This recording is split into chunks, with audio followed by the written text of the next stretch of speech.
जय धूमावती माता। धूमावती माता 10 महाविद्याओं में से 7वीं महाविद्या है। पार्वती का एक रूप है माँ धूमावती। धूमावती के प्राकट्य से संबंधित कथाएं अनूठी है। पहली कहानी तो यह है कि जब सती ने पिता के यज्ञ में स्वेच्छा से स्वयं को जलाकर भस्म कर दिया तो उनके जलते हुए शरीर से जो धुआं निकला उसे धूमावती का जन्म हुआ।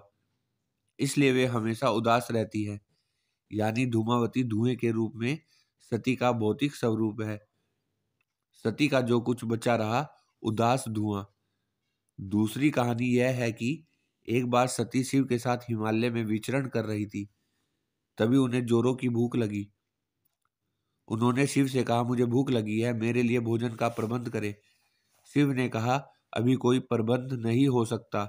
तब सती ने कहा, ठीक है, मैं तुम्हें ही खा जाती हूँ। और वे शिव को ही निगल गई। शिव तो स्वयं इस जगत के सर्जक है, परिपालक है, लेकिन देवी की लीला में वे भी शामिल हो गए। भगवान शिव ने उनसे अनुरोध किया कि मुझे बाहर निकालो, तो उन्होंने उगल कर उन्हें बाहर निकाल दिया। निकालने के बाद शिव ने उन्हें शाप दिया कि आज और अभी से तुम विधवा रूप में रहोगी। जब से माता का यह रूप विख्यात हुआ, जो धूमावती नाम से जाना जाता है। सप्तम महाविद्या देवी धूमावती। गुप्त नवरात्रि में मां धूमावती की पूजा का महत्व। गुप्त नवरात्रि तंत्र मंत्र साधना पर विश्वास रखने वाले लोगों के लिए बहुत ही महत्वपूर्ण होती है। इस नवरात्रि में लोग अपनी सिद्धियों को प्राप्त करने के लिए 10 महाविद्याओं की उपासना करते हैं। मां धूमावती 10 महाविद्याओं में 7वीं विद्या है। शास्त्र रुद्रामल तंत्र में बताया गया है कि सभी 10 महाविद्या शिव की शक्तियां हैं। पौराणिक मान्यताओं के अनुसार जब माता सती ने अपने पिता के यहाँ हवन कुंड में अपनी इच्छा अपने आप को जलाकर भस्म कर दिया था, तब उनके शरीर से जो धुआं निकला था उसी धुएं से मां धूमावती प्रकट हुई थी। अर्थात मां धूमावती धुएं के स्वरूप में माता सती का भौतिक रूप है। मां धूमावती का रोग, शोक और दुख को नियंत्रित करने वाली महाविद्या माना जाता है। पद्म पुराण में बताया गया है कि दुर्भाग्य की देवी धूमावती मां लक्ष्मी की बड़ी बहन है, परंतु इनका स्वरूप मां लक्ष्मी से बिल्कुल उल्टा है। शास्त्रों के अनुसार मां धूमावती पीपल के पेड़ में निवास करती है। मान्यताओं के अनुसार धूमावती को दरिद्रता, अलक्ष्मी और ज्येष्ठा के नाम से भी जाना जाता है। पौराणिक मान्यताओं के अनुसार पाप, आलस्य, गरीबी, दुख और क्रूरता पर मां धूमावती का आधिपत्य रहता है। मां धूमावती का स्वरूप। मां धूमावती कौवे पर सवार रहती है। यह मनुष्य के जीवन से दुख, दुर्भाग्य और दरिद्रता को दूर करती है। पंचरात्र के अनुसार उग्र चंडिका, उग्र तारा जैसी उग्रता भयानक प्रवृत्ति वाली देवियों को मां धूमावती ने अपने शरीर से प्रकट किया है। मां धूमावती की ध्वनि 1000 गिद्धड़ों के एक साथ चिल्लाने के समान है, जो मनुष्य के मन में भय उत्पन्न करती है। मां धूमावती ने एक बार क्रोध में आकर अपने पति महादेव को भक्षण कर लिया था। धूमावती देवी का संबंध भूख से भी है। मां धूमावती अब हमेशा अतृप्त और भूखी रहती है, जिसके कारण वह दुष्ट दैत्यों का संहार कर उन्हें भोजन के रूप में ग्रहण करती है। शास्त्रों में बताया गया है कि मां देवी धूमावती की पूजा करने से विपत्तियों का नाश होता है और समस्त रोगों से छुटकारा मिलता है।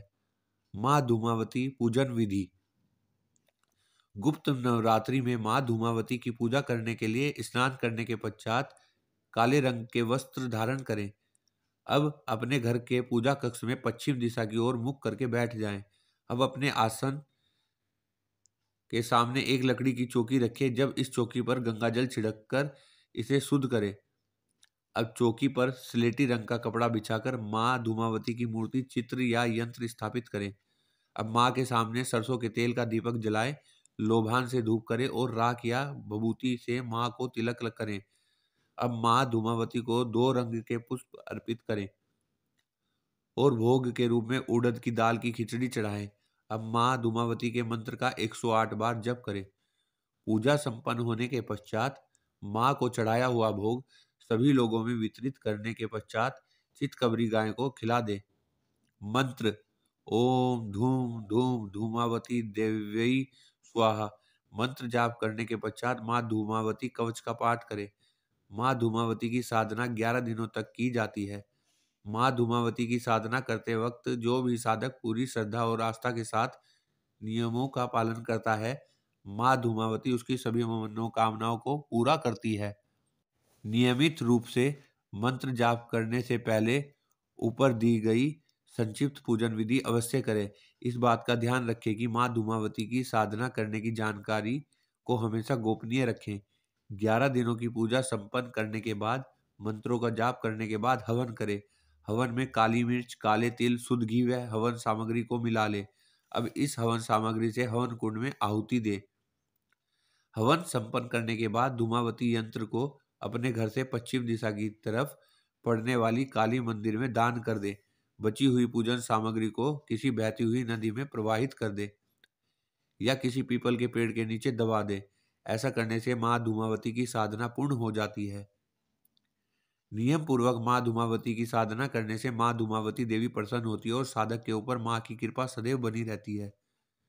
माँ धूमावती की साधना करने से मनुष्य के सभी शत्रुओं का अंत हो जाता है। इस साधना को करने से साधक अपने शत्रुओं पर आसानी से विजय प्राप्त कर सकता है। नवरात्रि में माँ धूमावती की पूजा करने के लाभ।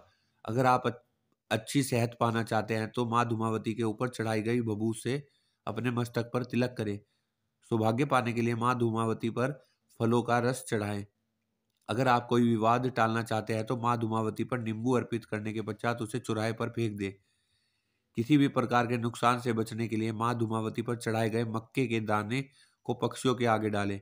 व्यापार में सफलता पाने के लिए माँ धूमावती के सामने गूगल से धूप करें। अगर आप पढ़ाई में सफलता पाना चाहते हैं तो माँ धूमावती को पीपल का पत्ता चढ़ाने के बाद उसे अपनी किताब में रखें। प्रोफेशनल सक्सेस पाने के लिए एक सफेद कागज पर नीले रंग के कलम से धूम्र लिखकर अपनी जेब में रखें। पारिवारिक खुशहाली लाने के लिए माँ धूमावती के सामने 7 अगरबत्ती जलाएं। सनातन धर्म में शिव के 10 प्रमुख रुद्र अवतारों में 7वां अवतार धूमवान नाम से विख्यात है। इस अवतार की शक्ति को देवी धूमावती माना गया है। ऐसे में मध्य प्रदेश के दतिया में मौजूद माँ धूमावती देवी के मंदिर को ही देश दुनिया में भगवती धूमावती का एकमात्र मंदिर माना जाता है। दरअसल राजसत्ता की देवी माँ पीताम्बरा की शक्तिपीठ पीताम्बर पीठ दतिया के प्रांगण में ही माँ धूमावती देवी का मंदिर है। पीताम्बरा पीठ को देश के प्रसिद्ध शक्तिपीठ के रूप में माना जाता है।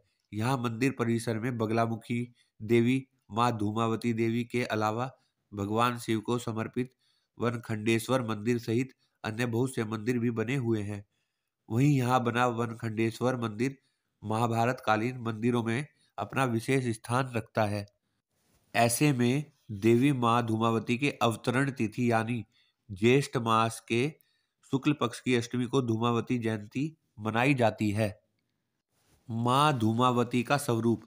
दरअसल माँ धूमावती को माता पार्वती का अत्यंत उग्र रूप माना जाता है। देवी का स्वरूप के संबंध में मान्यता है कि धूमावती देवी का स्वरूप बड़ा मलिन और भयंकर प्रतीक होता है। इनका स्वरूप विधवा का है और वाहन कौवा है। इसके अलावा यह श्वेत वस्त्र धारण किए हुए खुले केस रूप में होती है।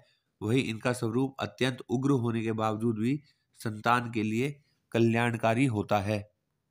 पीताम्बरा पीठ में है माता का मंदिर। कहा जाता है कि इस दतिया में मौजूद विश्व प्रसिद्ध मां पीताम्बरा पीठ के स्थान पर कभी शमशान हुआ करता था, लेकिन आज यहाँ एक विश्व प्रसिद्ध मंदिर है। स्थानीय लोगों का मानना है कि मुकदमे आदि के सिलसिले में मां पीताम्बरा का अनुष्ठान सफलता दिलाने वाला होता है। पीताम्बरा पीठ के इसी प्रांगण में ही मां धूमावती देवी का भी मंदिर है, जिसके संबंध में मान्यता है कि यह भारत में भगवती धूमावती का एकमात्र मंदिर है।